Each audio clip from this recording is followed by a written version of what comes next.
a LiSTNR production.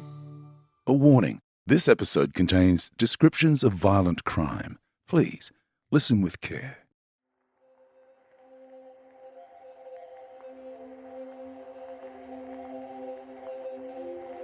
When a human body is discovered in the United States, there is a person who takes on the role of eyes and ears of the dead. The death investigator. There is a whole chain of officials, from the police to forensic pathologists to families and loved ones, that depend on these specialists to unlock stories the dead can no longer tell. No one knows this role like Joseph Scott Morgan. In this episode, host Kathryn Fox and Joseph peel back the layers of this hidden world, the science, the secrets, and the sacrifices of those who witness the grim reality of death, day in and day out.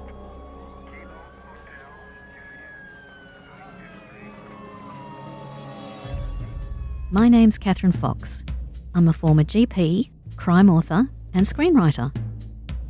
I'm enthralled by forensics and have spent thousands of hours researching for books and screenplays. So I thought, why not turn my research into a podcast? Every week, you'll be joining me in discovering how forensic science is helping solve high-profile crimes in Australia and around the world. Well, some people would say, Lord have mercy, I don't want to be around dead people. But I embraced it. I really did. I was going to college. Actually, my family is all from New Orleans or from the New Orleans area. And I'd gone down there to kind of, make my way. And I got a job at a brand new hospital that had just opened back mid-'80s. When I arrived working at this hospital, I happened to be an orderly. I was one of the transport guys. I worked in security. I was a psych tech. I was an ER tech. I did everything.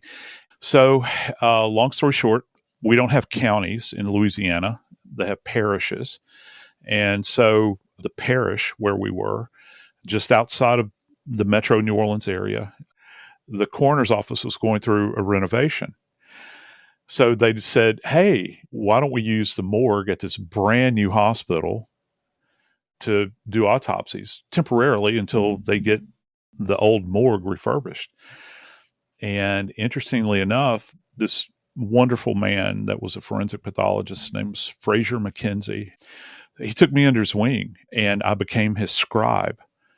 It's a weird way to get an education, but I was recording all of his measurements, organ weights, any kind of external findings when we do the external exam. And I just drank it all in and never missed an autopsy. In between classes and working, I would just show up and I'd say, hey guys, when are you doing a post? Then I volunteered to pick up a mop and clean up afterwards. That's unusual. It is unusual, but I knew that innately, I knew that this was a golden opportunity. And one day he looked at me and said, do you want to close? And I thought, well, Doc, I close every day. I mop and no. Do you want to close? He handed me the needle. He said, you've been watching us do this for a couple of months. And he teaches me a basic baseball stitch. You use kite string. People don't understand that. Wax covered kite string. It's not like you're suturing somebody. And taught me how to do what we refer to as a baseball stitch and to close the Y incision. And it's a weird thing that kind of tactile thing that you get. It's like, how much pressure do I apply? You're kind of feeling your way around. And of course, the benefit is that the individuals are deceased. And I remember him looking at me, he says, you realize they're not alive. You don't have to be that careful. And so, but I was so timid. That's the difference. They're not feeling pain, whereas a live person will let you know extremely quickly. Yeah, precisely. And I could probably never be a surgeon. I'd be so terrified. So that's how it started out. And then, of course, the next thing that came along, he's like, do you want to open? And I was like, yeah, sure, I'll open. And I knew standard Y incision. I opened, and again, it's that tactile thing and how much pressure to apply in order to achieve the end goal. And all the while, I think for me, it was also the added pressure of knowing that, and I'm not diminishing these poor people that have passed on, but, in our world in forensics, medical legal death investigation, every body is the biggest piece of evidence that we have. And so you've got this added element to it. It's like, I don't want to screw anything up. I don't want to miss something. I don't want to disturb something. Have we collected all of the evidence prior to this? So you're kind of thrown into this mix of a different level of pressure. Part of the upside of being so young, when you're young, I think many times you don't get the full picture and understand what a momentous thing this is that you're participating in. Because I think that if I had known, I probably would have been a lot more fearful.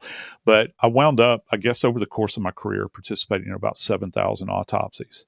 And so for me, hands down, even given every lecture I've ever sat through in my life, every lab I've ever participated in, the best classroom I was ever in was the autopsy suite, bar none. I mean, there's nothing that even comes close to it, because in our world, I just got back from a trip to Great Britain, and I was talking to some of the folks there that are forensic scientists that go into the field and practitioners and whatnot.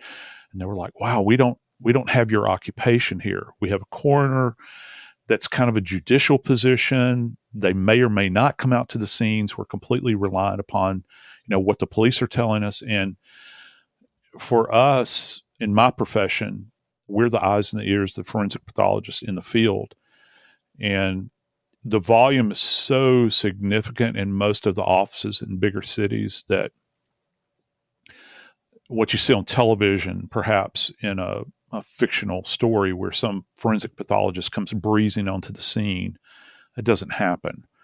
So we're their eyes and ears in the field, and we conduct a parallel investigation to like homicide detectives, but our interest extends so much further than homicides, because there's homicides, natural suicides, accidents, undetermined cases. And so intellectually, it's very stimulating because you're always on the move. It's, when you work a homicide, the most common in the U.S. is obviously firearms-related homicides. Well, as far as intellectual stimulation, it wears thin after a while. I was more intrigued by natural deaths, undetermined natural deaths, for instance. It was always more fascinating to me because, again, not having been a physician, I was always learning in that environment. And that learning actually helps you when it comes to trauma assessment as well. So that's kind of my story. After I'd been in the morgue for a while, I applied for a job as a coroner investigator, is what they were referred to back then and at that time. And I think they hired 2 people in front of me, and they were both gone within 6 months each. And finally said, we'll take a chance on this kid. They hired me. I stayed there for 6 years. And then eventually I wound up going to the medical examiner's office in Atlanta. They don't have a coroner in Atlanta. And I became the senior investigator there, and I spent the rest of my career there. So what was the role in terms of practicality, field work, investigative work, feeding back to the coroner? Again, I go back to this. The starting point is that I am there to serve the forensic pathologist, because ultimately, well, first off, they're going to be the actual certifiers of death. They're signing the death certificate, and they're putting their name on this. So you have to collect all of the data that they need at the scene and be able to effectively communicate that to them. And the most important part is learning their language. That was the real struggle for me, I think, to begin with. I was voraciously consuming every text that I could along the way, in addition to schoolwork. And then I would listen to the forensic pathologist, and I would, even at my own peril, even if it was like, I've told you this before, that's fine. Beat me up, tell me it again. I want to hear it again. And that way, when I would be all alone at night, the forensic pathologist that happens to be on call or on duty is snug in their bed somewhere. When I'm rolling out on the scene at 2 or 3 o'clock in the morning, I'm their representative going out there. And I might be by myself, and I'll show up at, I might have a case where I have a body that's in an advanced state of decomposition. I might have to crawl beneath a house to examine that body, or out into the swamps of southern Louisiana. You have to be prepared mentally to address any kind of issue that might come up at that moment. And then if you have to adjust to the environment, which you have to a lot, you have to make sure that you stay within your boundaries, within the guardrails, if you will, and making sure that you collect all of the information you need. The big difference, I think, between what I did and what I teach others to do now, and I'm going to be very blunt with you, I'm not interested in seeking justice. That's somebody else's job. If I get distracted with things peripheral to a body and trying to make scientific discovery and assessments and that sort of thing, I'm going to get really distracted. So you really have to know what your job is. Over a period of time, the police and other people that are out there, they develop a comfort level with you, where at first, you're the low person on the totem pole and you're trying to engage them. And it takes a bit of them getting used to you and to trust you. And once they do, they start coming to you. Because in our world, you might have a homicide detective that has been in that post for a bit, but they might move on to another division. They might become a burglary detective or a robbery detective, or they get promoted to being a sergeant or a lieutenant or a captain or whatever. But you're that one constant in the universe relative to death. There are no promotions in my field. You stay right there, and you're that one constant. So we would always have changing faces that would come in, and we would have to re-educate those new investigators from the police department to tell them what we do. How can we be an asset to you without getting involved in what you're doing and giving you reliable, unbiased information that's grounded in science? Well, how does that then differ from the role of the crime scene investigator or the forensic investigator at the scene? If you want to break it down and you look at what, say, a crime scene tech or forensic tech at the scene is doing, and that can even extend out to photography, measurements, collection of fiber evidence, collection of potential DNA evidence at the scene, you understand all of those functions and you're capable of doing that. But it's also equally as important not to get in their way, just like I don't want them to get in my way when it comes to assessing the body at the scene. In America, in most jurisdictions, if you are a representative from the coroner's office or the medical examiner's office and there is a body at the scene, you're actually in charge of that scene as long as the body is there. Now, we don't go around beating our chest about that. We don't try to get into, arguments with anybody. You become it's almost like a symbiotic relationship. You understand what your job is. They have to do their job, but you really have to understand what they're doing and what their goals are. Their goals are to collect evidence in order to prosecute a case or to determine who may have perpetrated. And again, homicides are their thing. But I have 4 other manners of death I have to worry about in addition to homicide. So you have to learn your role, understand what your purpose is there, and don't interfere with them, and try not to disrupt anything, because some of the stuff at the scenes is so very fragile. And sometimes it's a dance. It's a complicated dance.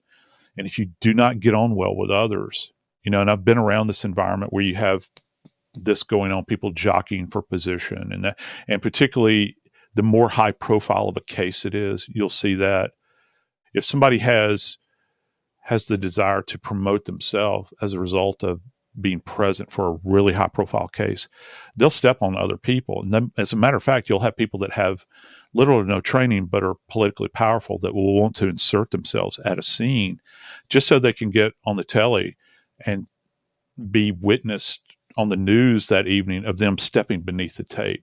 That's generally the last person you want at a scene. You need to be intellectually sound, and you need to be humble and know what your job is. In terms of a crime scene, crime investigators seem to work from the outside in. But if your duty of care, for want of a better description, is to the body, that's right on the inside. Do you have to wait until they've done all their jobs, or are you there to look after it? Yeah, sometimes you do. And it requires quite a bit of patience. Like, I'll give you a great example. You guys are familiar with the 1996 Olympic Park bombing in Atlanta. When the bomb went off, blessedly, we only had one fatality, school teacher, as a matter of fact. thinking back over all these years, I think we had to wait 7 hours before we got access to the body. I was literally right on the periphery looking at the body, and I couldn't go beneath the tape. Because when you're dealing with an explosive device, you've got all of these particulate bits of evidence that are everywhere. This blast zone is massive. And you had a lot of other people that had been triaged on the spot. So you had a lot of stuff left behind by emergency medical services. There was blood everywhere because, there were hundreds of people that were injured. There were people that were blinded and crippled and all sorts of things. So you have all of that floating about. And then you've got this singular homicide victim that's a blast victim, and you want to get to that body to assess that body. We have a term down here in the southern United States where you say you want to spit your bit out. You want to clear yourself if anybody's trying to control you and do what you want to do, but you have to resist that urge. Smile a lot, shake your head, play nice. And that runs contrary to what our model is, because we work on a medical model. You want to get to the person. The body is the hub of the wagon wheel, and everything else, there's these spokes that lead out, in all manner of practice, and you have all the peripheral considerations. There's an interesting read, and I recommend anybody out there that has an opportunity, Dr. Tom Noguchi. This is such an American thing to say. He was the coroner to the stars. He did like Marilyn Monroe's autopsy, Tate LaBianca, with the Manson family.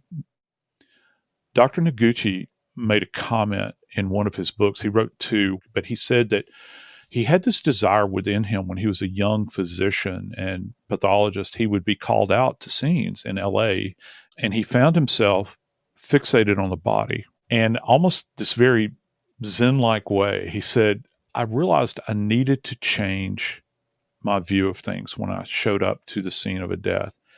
Instead of even looking down at a body, he said his first place his eyes would track to would be the ceiling. He would walk around. He would completely ignore the body, and he would walk around and look for anything peripheral to the body. He said there might not be anything there, but I knew that if I focused on the body, if there was something there, I would miss it. And it's all about contextualizing the body in that scene. And that was, for me, it's rather simplistic, but it was very profound for me. It's counterintuitive, I think, for those of us that work on a medical model, perhaps, to do that. And he understood that. He understood that long before I ever did. But I took that advice from him. And it's not just the evidence that is around you, it's the people that are working the evidence. You pay attention to what they're doing, where they're putting their feet, what they're touching, what they're not touching, what their focus is. And do they have a plan? Because here's the thing. When we're assessing a body at a scene, what we refer to as PMI, which is postmortem interval, is one of the key elements that we're there to assess. That in many circumstances, sometimes it's more important than any kind of trauma that we might see. So we want to know the postmortem interval, and that's one of the biggest questions we get asked. It's like level of rigor, level of rigidity in a body temp, which is probably some of the most useless information that's ever collected at a scene. And then lividity. Lividity is actually, if I'm going to gauge something as far as trying to determine postmortem interval, it's always lividity for me. That's my fallback position. And here's why. Because it is singularly dictated by the one constant force in our universe, and that is gravity. Could you explain to us what lividity is and what is blanchable versus non-blanchable lividity? I teach my kids at university that, with lividity, vessels are not meant to store blood. They're there as pathways for the blood to course through. All right. So when you have a body, let's say that's lying face up or in a supine position, gravity is going to draw the blood because though it is viscous, blood is thick, but gravity is going to draw that blood to the lowest dependent portion of the body. Okay, so let's just say someone is lying flat on the ground with their shoulder blades touching, supporting the weight.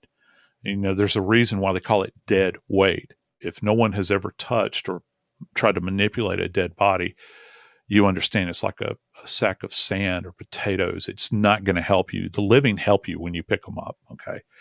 So by adjusting the tension in their body, the biomechanics, how you're moving, that sort of stuff, that doesn't happen with the dead. So if they're lying on their back, those points of contact, like the shoulder blades, maybe the top of the buttocks, they're making contact with the floor. Well, that area, because it's gravitationally dependent, is supporting the body. So you will not have blood that will settle into those regions. It'll be permanently blanched right there. But all of the peripheral around it, those beds, those capillary beds, become engorged. And once they become engorged, the blood begins to leach out of the capillary beds, and it seeps into the interstitial tissue, which is the fatty area, if you will, and the other tissue around the vessels.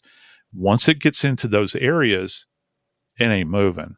And it takes a prescribed amount of time for it to reach that point. So if I come to a scene and I see postmortem lividity distributed posteriorly on the back, but yet they're lying prone, face down, and they've got this distribution pattern, what can my assessment at that moment in time before I arrive? Somebody moved this body. And that's a big tell. You can do that with the rigidity as well. If you're seated in a chair, not you, but universal you, if an individual is seated in a chair and they pass away in the chair, and you find them at the scene and maybe they're lying in kind of a modified recumbent position on the left side of their body, their arms are kind of pulled up, knees are contracted, hips are flexed. Well, you have that rigidity in the body. You know that people don't die in this position. Somebody has manipulated the body somehow. The question is there's no good explanation for anyone arriving at the scene, an EMT or a police officer, to take a body out of the chair, particularly if they're rigid. Once you touch the body and how cold it is, there's no pulse, leave the body alone, back out of the scene. If the body gets moved, we get an indication. And so many times, with these cases, you'll have people, particularly in homicides, that feel the need to go back and touch the body for a return to the scene of the crime, that old adage. Many times people just can't help themselves. They feel as though that they need to touch the body to manipulate it, to throw us off scent, if you will. And of course, that always works to their detriment. We can figure that out pretty quickly. Well, I think an obvious thing is if, for example, if you find somebody who has around the shoulder blades and buttocks lividity, and yet they're found hanging as though it was a suicide, that's kind of a giveaway. Yeah, it is with staged. I'd say probably out of all of the staged deaths that we work, they're generally staged suicides. Generally, asphyxiation is the most common that you'll see. And so just indulge me for a second. I'll kind of tell you if you're trying to assess a body, for instance, that has a ligature has been placed around the neck, and say, some people pronounce this differently, a garrote or a garrote around the neck, and they're choked out from the rear, you're going to have this deep furrow that is going to run. It's going to go from anterior to posterior, circumferentially around the neck, and it will come to a point back here. And it's going to run parallel to the shoulders. Okay. Well, some people will facilitate that, and then afterwards, they will take a body and suspend it and hang the body to give you the appearance that this is a suicide. They'll kick a chair away. They might even, falsify a note. Well, that mark on the neck, that ligature mark, as we refer to it, you look for something that's called tinting feature. It's TENTING, not like tinting on your car windows, but tinting like a pup tint, like this. So if it's truly a hanging, this ligature, the noose, essentially comes up. The apex is very high. It extends up beneath the ears and kind of shoots straight up like this. These injuries, these insults look completely different. As a matter of fact, if this is a postmortem event, you won't see any kind of associated hemorrhage in the furrow like you'll see petechiae, these little petechial storms that create little dot hemorrhages. Yeah, the little blood vessels that burst because of intense pressure. And of course, those translate onto the gums and into the sclera of the eyes. You retract the lids, you look at them and see what's going on. And most of the time, no pun intended, that's a dead giveaway that you're dealing with some kind of ligature asphyxiation or maybe a manual strangulation.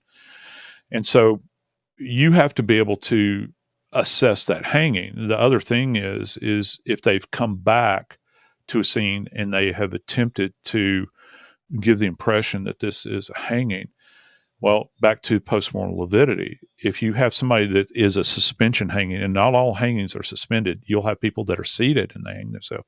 I've had a lot of those. People don't think that happens. It does. It happens a lot. The blood will actually travel to the lowest point of gravity. If they're suspended, obviously that's going to be the tips of the fingers, the hands, the wrist, and then, of course, the ankles and the feet. As a matter of fact, the ankles and the feet in suspended hangings, you'll see incredible congestion. They have that typical edematous look to them, very tense. It's because all of the blood is seeking that lowest point of gravity. Well, if you don't have that presentation with a staged suicide, lividity is already fixed at that point. Perhaps it's one of the things you have to judge and be very keen about when you're at the scene.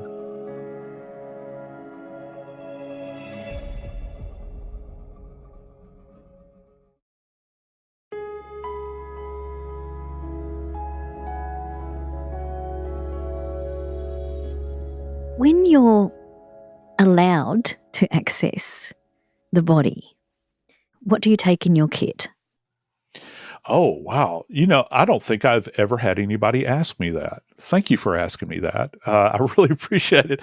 So, yeah, when I'm going out to a scene, well, first off, I've got a couple of fail-safes as far as cameras go. I come from the old school. We don't use these anymore, but I would always have a digital camera, a 35 millimeter, and believe it or not, I would carry a Polaroid with me.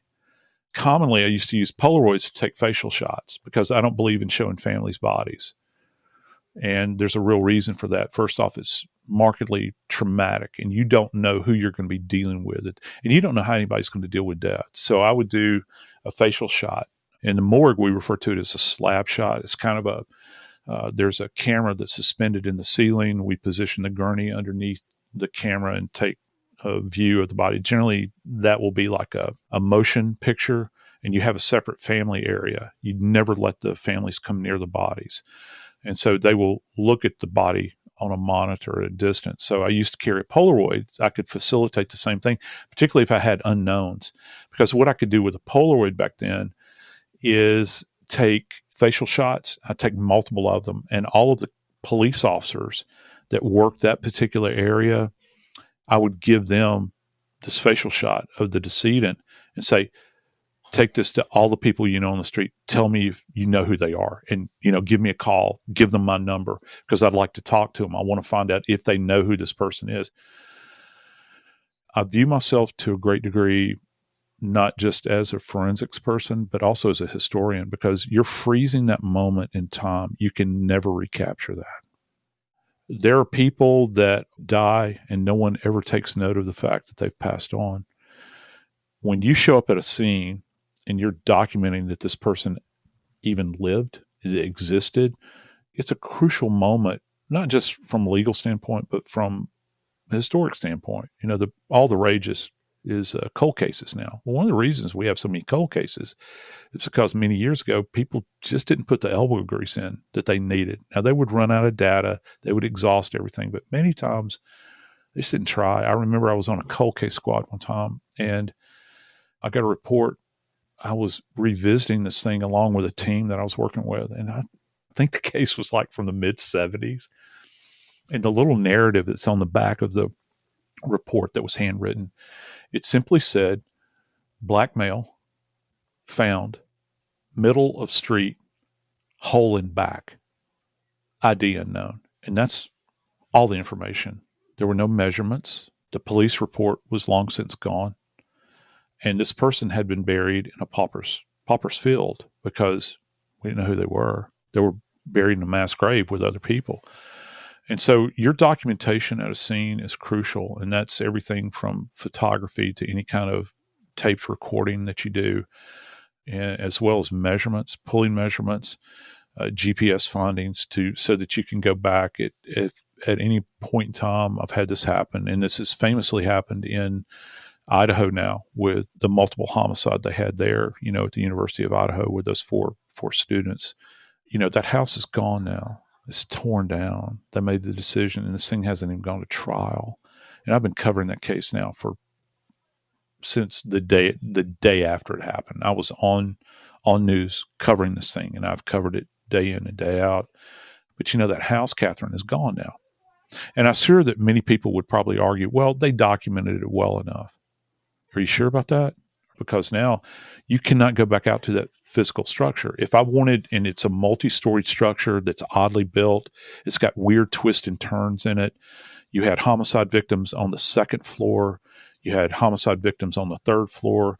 There was an entrance to the home on the second floor. And then the first floor was a parking pad where you could enter the home there. All that's gone now. So if you didn't do your due diligence at the scene and document that thing, every jot and tittle, I don't know what to tell you. I'm hoping that they have thoroughly documented, but if you wanted to take a jury out there, which we do in the U.S. frequently, so that they can revisit the scene, you're going to go to a vacant lot now. What purpose did that serve? Why did you tear down the building? And there are a myriad of reasons why they've stated, but that's not really the point. The point is that when you arrive at a scene, you have to be prepared in order to document in every manner possible. Now, I will show up, the standard fare is generally brown paper bags so that I can place them over the hands, tape the hands up so that any debris that's on there under the nails, I'm going to catch that. It's not going to fall away in transport. I've had cases where I've had projectiles. I remember one kid in particular that had been shot in a drive-by shooting, and he had a projectile that was protruding immediately adjacent to the right mastoid process. The flap of the skin had kind of peeled back, and you could catch that glint of metal that was kind of protruding there. And I thought, would the forensic pathologist want me to remove this at the scene, or should I leave it in situ so that they can contextualize it and appreciate it?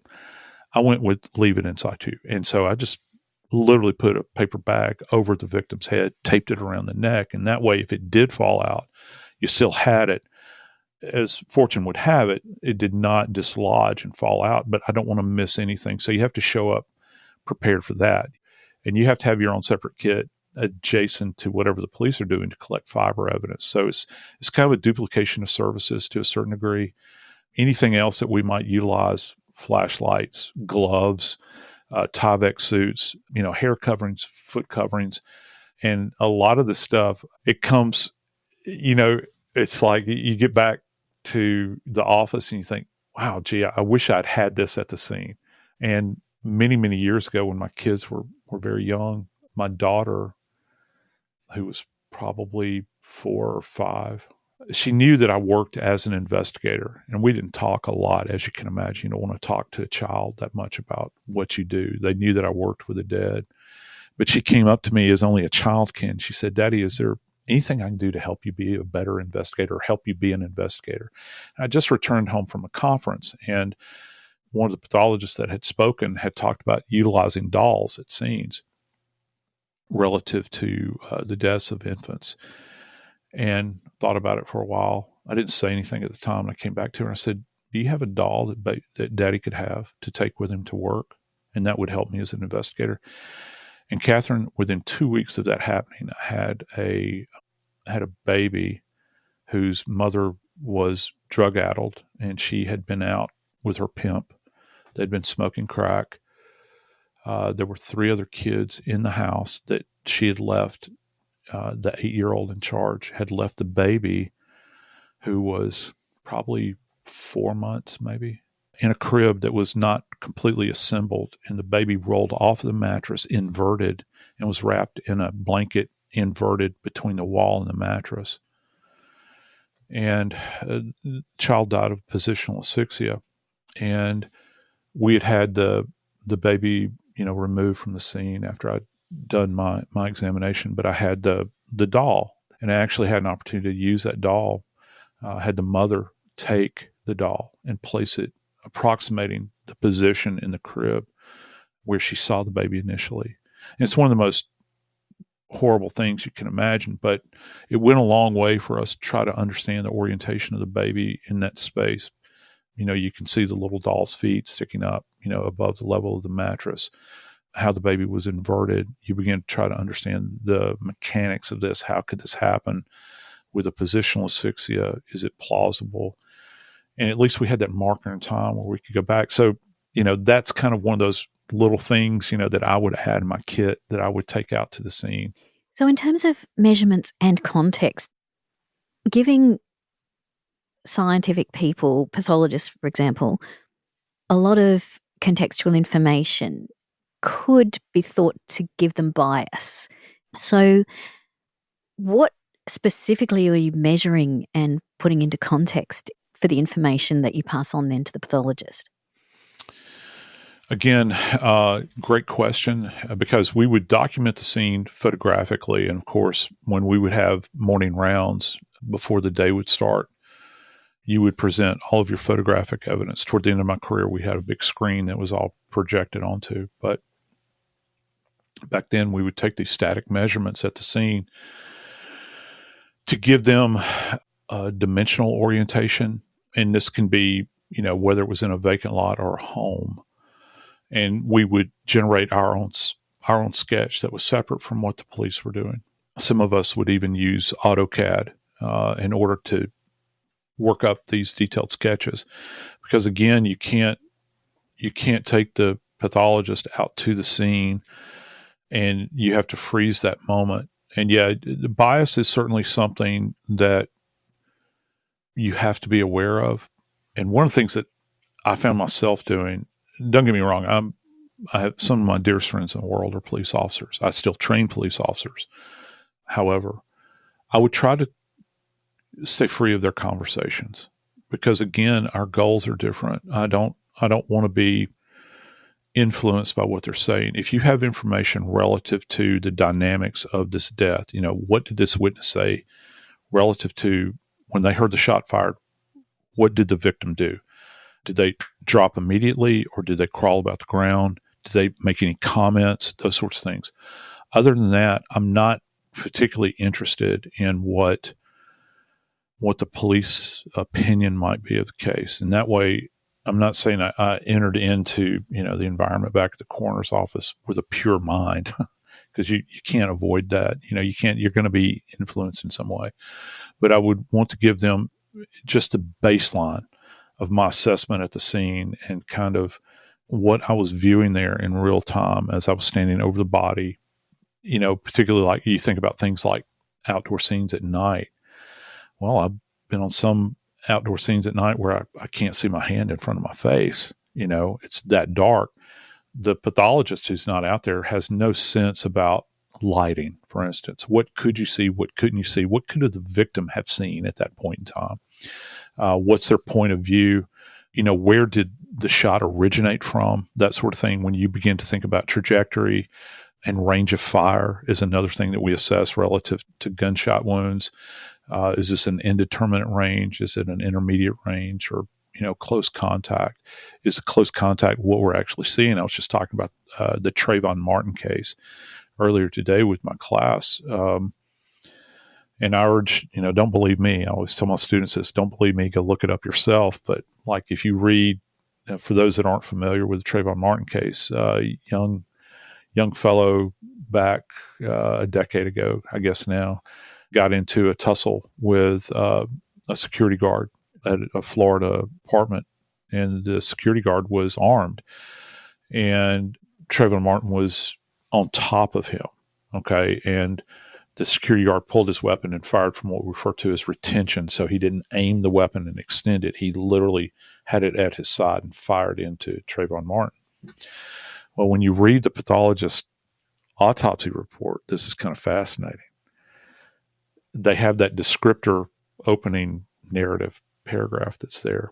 It says, I received the body of Trayvon Martin, and it gives his description, race, age, that sort of thing.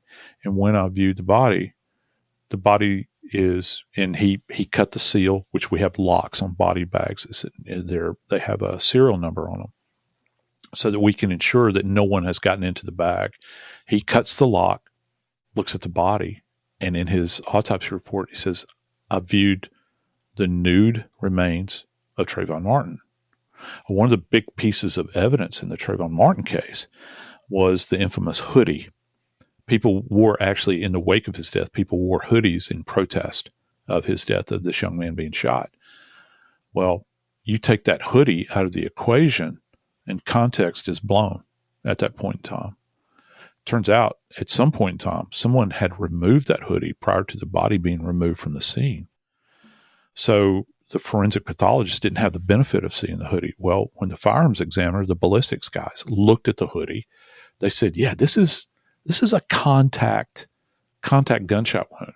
So you had, in the defect, you had powder, you had grease, which comes off of a bullet as well, and you had unburned powder, which gives you an indication that this shot was fired probably within 2 to 3 inches of the surface of the hoodie. Well, when the physician looks at the body, he says it's from an indeterminate range. That means it could be fired, from outside of 36 inches to a mile. So that's why context is so very important for us when we're trying to gather information to communicate that to the pathologist. So in that case, there was an acquittal Yeah. of the person who shot. Mm-hmm. Yeah, George Zimmerman, yeah. And then he became a celebrity in his own right. A pariah, yeah, it's more like it. But yeah, the media took notice of him and followed him around everywhere. And of course, the rest is history at this point. But and isn't it interesting, Kathryn, when you think about that case, and you never know when those cases are going to come up, right?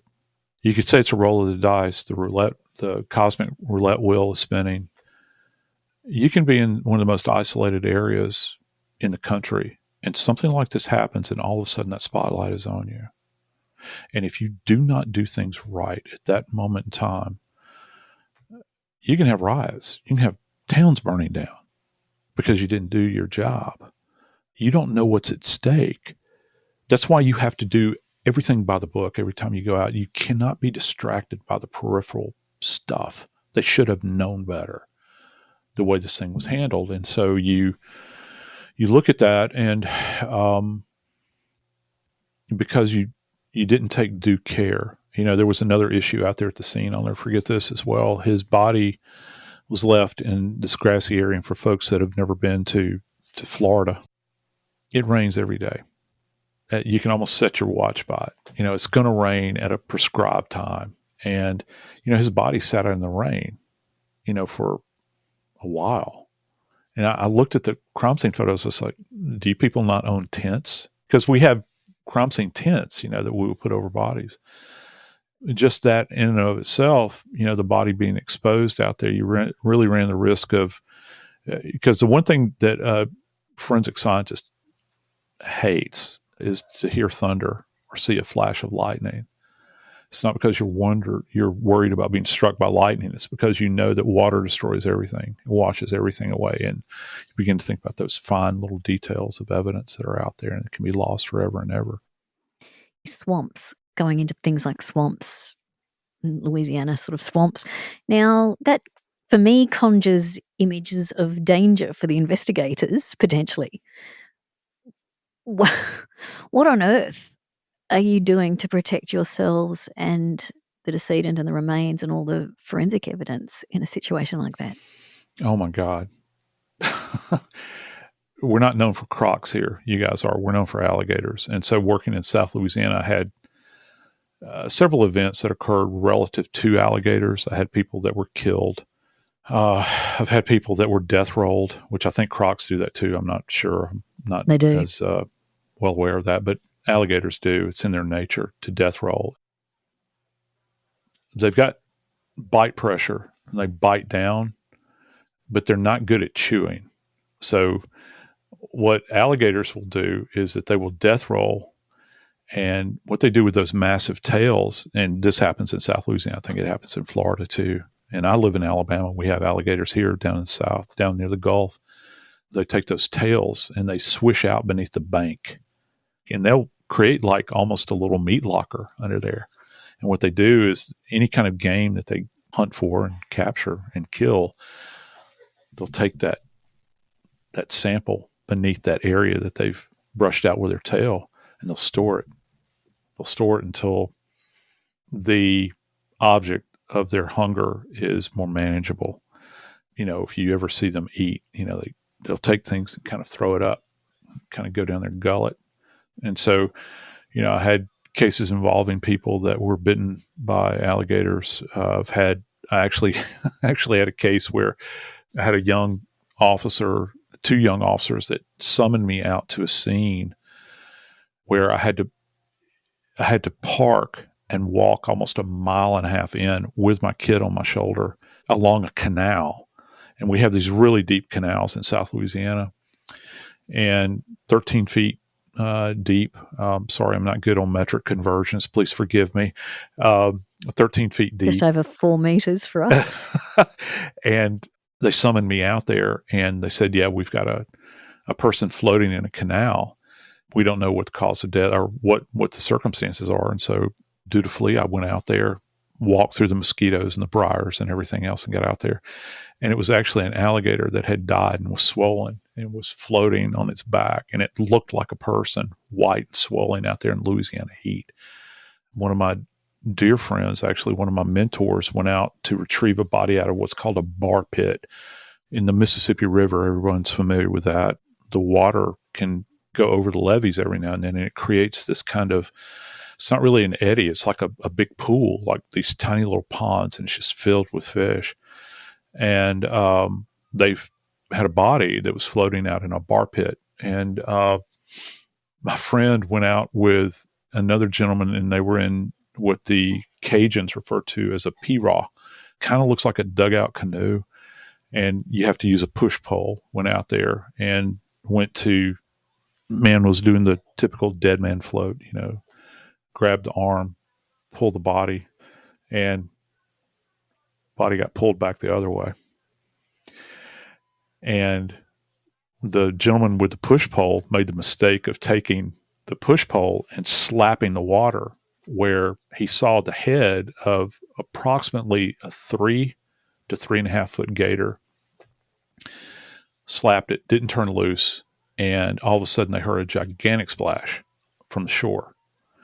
And it was a mama gator that was over there, and this thing's massive. And immediately they just left the body, and he started feverishly going, and they wound up having to call the Department of Natural Resources, which are the game wardens, and they came out and captured the gators and removed them. And that's when they got to get it. So you never know what's going to happen on any of these scenes. And, that's one of the reasons I'm glad you mentioned this, because you have to prepare yourself for whatever's going to happen. When you get out there, snakes love bodies. You'll find them adjacent to them, particularly with skeletal remains. And not to mention, I guess probably the thing that, in my career, I had reoccurring nightmares that happened because of all things I'd borne witness to. And I had a reoccurring nightmare that plagued me for years, and it was flies. And one of the things that happens when you go out on death scenes is that you deal with a lot of decomposing bodies. And the flies light on you that are on the body, and they'll crawl all over you. And reoccurring nightmare for me was, I was on a barge floating in the Mississippi River, and it had turned loose, and there were flies all over me and that sort of thing. And it was like the ultimate nightmare, but it really does happen that way. And, you wake up, from a fitful night, a nightmare, and you're fanning flies away and that sort of thing. And so these things you take with you, that you can't unsee, and it can be quite damaging, and I think that's the thing about it. A lot of folks, they see the stuff, they watch programs on television, and they think they know what you do, or they think that they understand it, but it's all this little nuanced areas right there, the little things that you experience in that world that, you can't really communicate to anybody else. Even cops don't understand a lot of stuff that we do because, they're looking at you and they're thinking, well, who's going to go after the body?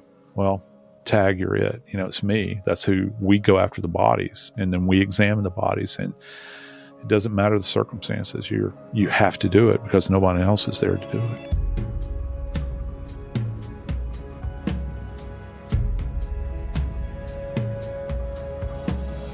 Crime Insiders Forensics is a LiSTNR original production. It's hosted by me, Kathryn Fox. Production team includes Holly Mitchell, Link Kelly, and Jade Murray. Executive producer is Dan Mullins.